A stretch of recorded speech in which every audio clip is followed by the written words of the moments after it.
ചെയ്തിവനിന്നോളം കാത്തിരുന്നു.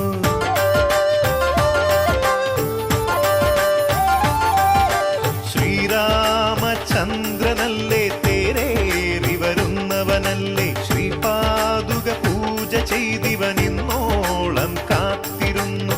ദശരഥനന്ദന ശ്രീരാമ ദർശനമരുളു ഹേ രാമ, ശശിമുഖനാകും ജയരാമ വിശ്വമനോഹരനല്ലോ നീ. ശ്രീരാമചന്ദ്രനല്ലേ തേരേറി വരുന്നവനല്ലേ, ശ്രീപാദുക പൂജ ചെയ്തിവനിന്നോ